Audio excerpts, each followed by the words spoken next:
ಹಾಗಾದ್ರೆ ನೀನು ನನ್ನ ಹೃದಯವನ್ನ ಹೇಗೆ ಬಂದು ಸೇರ್ತೀಯ ಪ್ರಿಯಕರ? ಒಂದು ವೇಳೆ ನಾನು ಆ ಶಿಲೆಯಂತೆ ಮೌನವಾಗಿ ಬಿಟ್ರೆ ನೀನು ನನ್ನ ಹೃದಯವನ್ನ ಹೇಗೆ ಸೇರುವೆ?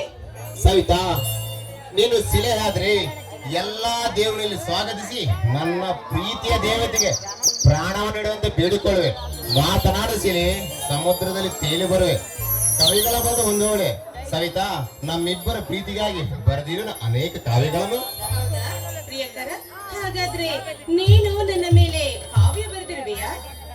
ಸವಿತಾ, ನಮ್ಮ ಪ್ರೀತಿಗಾಗಿ ಬರೆದಿರೋ ಕಾವ್ಯಗಳನ್ನು ಮೌನದಲ್ಲಿ ಹೇಳಬೇಕು, ಕೇಳು. ಮಾತನಾಡದ ಶಿಲೆ ನನ್ನವಳು, ಭರತ ಮಾತೆಯಲ್ಲಿ ನಿಲ್ಲದವಳು, ಬೇಲೂರಿನ ಶಿಲೆ ಇವಳು, ಕನ್ನಡಿಗೆ ಕೀರ್ತಿ ತಿಂದವಳು, ಬೇಲೂರಿನ ಮಣ್ಣನ್ನು ನೆಳೆದವಳು. ಸವಿತಾ, ಪ್ರೀತಿಗೆ ನಿರ್ಮಲವಾದ ಹೃದಯವಿರ್ತದೆ, ಶಿಲೆಗೆ ಪವಿತ್ರವಾದ ಗುಣವಿರ್ತದೆ. ಪ್ರಿಯಕರ, ನಿನ್ನ ಪ್ರೀತಿ ಅದೆಷ್ಟೊಂದು ಮೃದುವಾಗಿದೆ. ಯಾವತ್ತು ಯಾವುದೇ ಕಾರಣಕ್ಕೂ ನಾನು ನಿನ್ನ ಪ್ರೀತಿಗೆ ಮುಳ್ಳಾಗಲಾರೆ.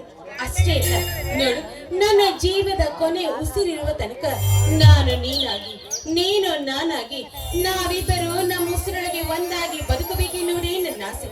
ಇದು ನಾವು ಪ್ರೀತಿಸುತ್ತಿರುವ ನಮ್ಮ ಪ್ರೀತಿಯ ಮೇಲಾಣೆ ಮಾಡಿ ಹೇಳ್ತಾ ಇದ್ದೀನಿ. ಸವಿತಾ, ಸಾಯ ಮಾತೊಳಕ್ಕೆ ಒಂದು ಸಲ ಪ್ರೀತಿ ಹೃದಯಕ್ಕೆ ಬರ್ತಾರೆ. ಈ ವಸಂತನ ಮಾಸಿನಲ್ಲಿ ಚೈತ್ರದಲ್ಲಿ ಚಿಗುರಂತೆ ಚಿಗುತ್ತದೆ ವಿನಗ ಗುಲಾಬಿ ಅಂತ ಹರಳಿ ಬಾಡೋದಿಲ್ಲ. ಅದಕ್ಕೆ ಹೇಳೋದು, ಹತ್ತಿರ ಬಾಬ್ರೈತೆ.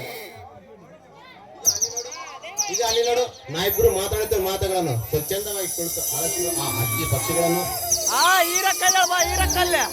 ಬಾಯ್ ನೋಡು, ಈ ಸುಂದರವಾಗಿರುವ ಬೃಂದಾವನದಲ್ಲಿ ಹಕ್ಕಿಗಳ ಕುಹು ಕುಹು ಗಾನ ಮನಸ್ಸಿಗೆ ಅದೆಷ್ಟೊಂದು ತಂಪು ನೀಡ್ತಾ ಇದೆ.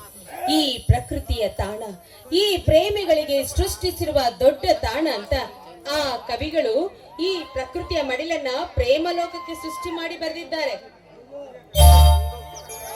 ಚೆಲುವೆ, ಮುಂಜಾನೆಯ ಚುಂಬನ ಈ ಗುಲಾಬಿ ತುಟಿಗೆ, ಒಂಗಿರಿನ ಚುಂಬನ ಭೂತಾಯಿ ಮಡಲಿಗೆ, ಈ ನಿನ್ನ ಚುಂಬನ ಈ ನಲ್ಲನ ಕೆನ್ನೆಗೆ. ಸವಿತಾ,